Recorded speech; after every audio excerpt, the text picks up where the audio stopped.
తెలంగాణ సంస్కృతి సంప్రదాయాలకు అద్దం పట్టే బతుకమ్మ సంబరాలు రాష్ట్ర వ్యాప్తంగా అట్టహాసంగా సాగుతున్నాయి. అన్ని గ్రామాలు, పట్టణాల్లోని ఆడపడుచులు బతుకమ్మ వేడుకలను ఘనంగా నిర్వహిస్తున్నారు.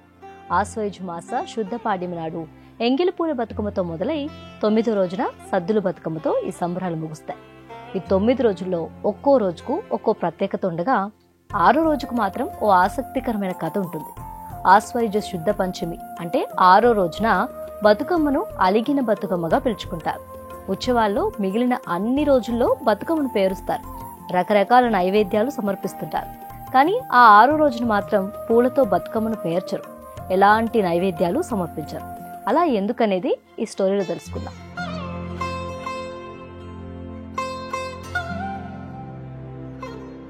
దేవి భాగవతం ప్రకారం నవరాత్రుల్లో అమ్మవారు మహాకాళి, మహాలక్ష్మి, మహాసరస్వతి రూపాల్లో రాక్షస సంహారం చేసిందని చెప్తారు. బండాసురుణ్ణి, చండముండల్ని సంహరించిన తర్వాత అలసిపోయిన అమ్మవారికి ఒకరోజు విశ్రాంతి ఇవ్వాలని, అందుకే 6వ నాడు బతుకమ్మ ఆడరని చెప్పుకుంటారు.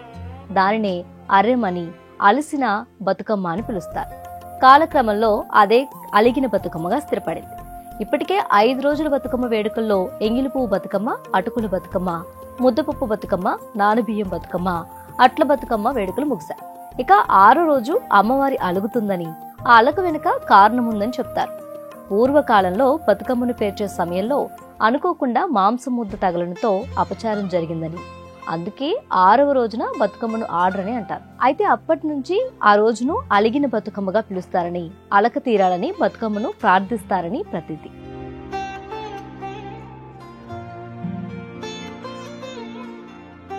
ఆరో రోజు అలిగిన బతుకమ్మను పూలతో అలంకరించరు, నైవేద్యం సమర్పించరు.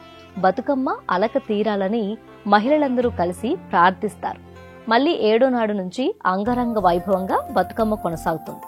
దుష్ట సంహారం కోసం నడుం బిగించిన అమ్మవారికి మేమంతా తోడుగా ఉన్నామని మహిళలందరూ ఆటపాటలతో, చప్పట్లతో తోడుగా నిలుస్తారు. ఇలా 9వ రోజున సద్దుల బతుకమ్మ వరకు అంగరంగ వైభవంగా ఉత్సవాలు జరుపుకుంటారు. అయితే ఎక్కడైనా సద్దుల బతుకమ్మ 9 రోజుల్లో జరుపుకుంటారు. కానీ తెలంగాణలోని ఓ ప్రాంతంలో 7 రోజుల్లోనే సద్దుల బతుకమ్మ పండుగను జరుపుకుంటారు. దక్షిణ కాశీగా ప్రసిద్ధిగాంచిన వేములవాడ శ్రీ రాజరాజేశ్వరి స్వామివారి పుణ్యక్షేత్రం ఉన్నటువంటి వేములవాడ పట్టణంలో 7 రోజుల్లోనే సద్దుల బతుకమ్మ పండుగ జరుపుకుంటారు.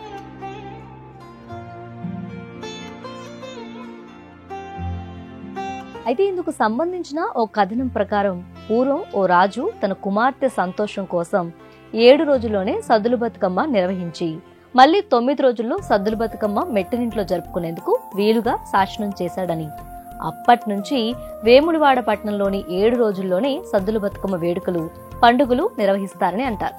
ఇందుకు సంబంధించిన మరో కథ కూడా ప్రాచుర్యంలో ఉంది.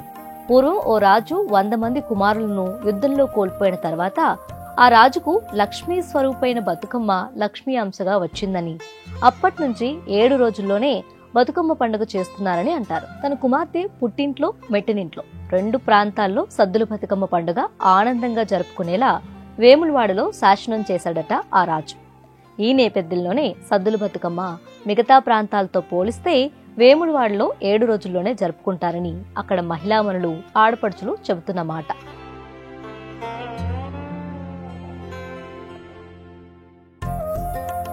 ఇక 6వ రోజు అమ్మవారికి విశ్రాంతినిచ్చిన తర్వాత 7వ రోజున వేపకాయల బతుకమ్మగా అమ్మవారిని కొలుస్తారు. ఆ రోజున తంగెడు, చామంతి, గులాబీ, గూనుగు పూలతో బతుకమ్మను 7 వరుసల్లో పేరుస్తారు. బియ్యం పిండిని వేప పండ్లుగా తయారు చేసి నైవేద్యం సమర్పిస్తారు. ఆ తర్వాత 8వ రోజు వెన్నె ముద్దల బతుకమ్మ. తంగెడు, చామంతి, గూనుగు, గులాబీ, గడ్డి పూలతో కలిపి 8 వరుసల్లో బతుకమ్మను పేర్చి అమ్మవారికి ఇష్టమైన నువ్వులు, వెన్న, బెల్లంతో నైవేద్యం సమర్పిస్తారు. బతుకమ్మ నవరాత్రి ఉత్సవాల్లో సద్దుల బతుకమ్మ చివరిది. ఈరోజు అన్ని రకాల పూలతో భారీ బతుకమ్మలను పేరుస్తారు. మహిళలు నూతన వస్త్రాలు ధరించి ప్రధాన కూడళ్లలో బతుకమ్మలను పెట్టి ఆటపాటలతో గౌరమ్మను పూజిస్తారు. పెరుగన్నం, నువ్వులన్నం వంటి 5 రకాల వంటకాలను నైవేద్యంగా సమర్పిస్తారు. అనంతరం కుటుంబ సమేతంగా ప్రసాదాన్ని ఆరగిస్తారు.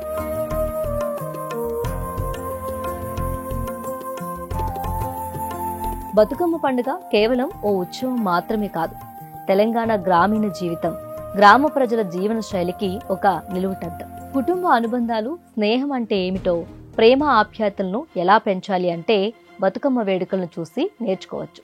వందలు వేలాది మంది ఒక్కచోట చేరి ఆటపాటలతో ఉత్సాహంగా నిర్వహించుకునే ఈ పండుగ సామరస్యానికి, ప్రజల మధ్య కలివిడితనానికి, ఐక్యతకు పండుగ అద్దం పడుతుంది.